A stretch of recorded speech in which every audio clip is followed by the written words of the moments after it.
I don't know if it's hot where you are today, but here in central Indiana, it's going to be hot. Over 90, like about 95, so that makes it really hot. So being a kid growing up on the farm, in 1967, if they had little kiddie pools, we didn't have one. We had water hose, which we drank out of and didn't die, surprisingly. And you could spray one another with the hose. And so we did a lot of that, spraying one another with the hose.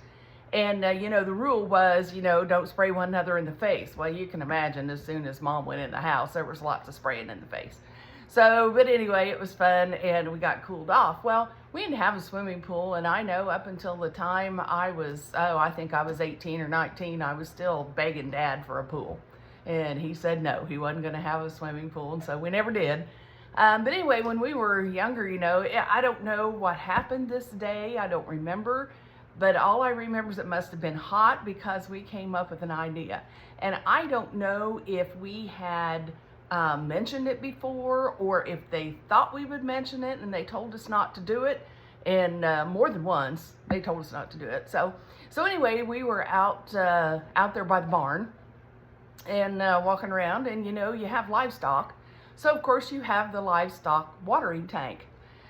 So, I don't know how tall they are now. I don't remember. Probably 4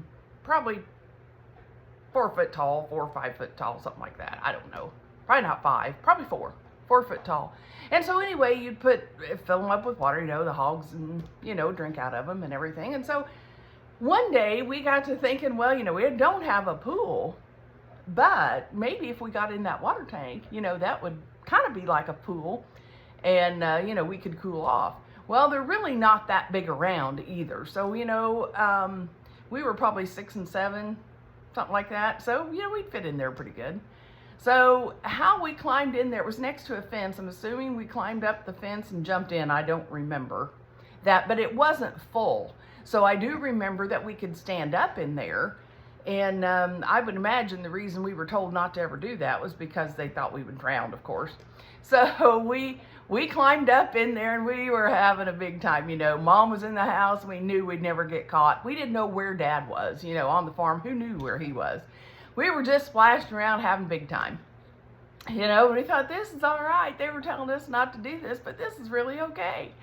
And so we're in there in the tank, and lo and behold, what do? We get up and we look, and oh no, Dad's coming. What are we gonna do, And of course, in our little minds, we thought, he hasn't seen us yet. He's headed this way, but he hasn't seen us yet.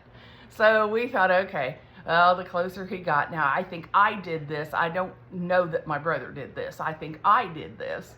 But anyway, the closer he got, I decided I would just hold my breath, and I'd go under the water, and, he'd never see us.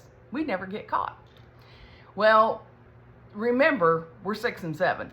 So anyway, here he comes, and so I'm holding my breath, and I'm under the water, and I always opened my eyes under the water. Even if I was swimming in the creek, wherever I was swimming, I always opened my eyes under the water. So I opened my eyes, and I see Dad standing up. He's just standing there. And I thought, oh, well, we're good. Well, then he looks down, and he's standing there looking down. Yeah, well, you knew pretty much you'd been caught. So, so anyway, we get out of the tank, and we knew we were in big trouble. Now, in my house, when they told you not to do something and you did it, it was not good. Don't get me wrong, my parents were not mean. They were not mean people at all. But when they said not to do something and you did it, the consequences usually weren't very good. So anyway, punishment and this, that, and something else. We never did that again. Although we did move to a farm one time after that had a concrete watering tank. So the concrete watering tank was kind of like built into the fence. So it took up the place where the fence would be. And I know when we first moved there, I remember looking at that going, that'd be a good place to swim. And then I thought, nope, done that before. I don't think I'll do that again, because who knows what would happen. So anyway, on these hot days, spray one another with the hose, run through the sprinkler. We didn't have a sprinkler. It's okay to drink out of the water hose. You won't die. And, have a good time, cool off. But don't go swimming in a water tank after your parents have told you not to.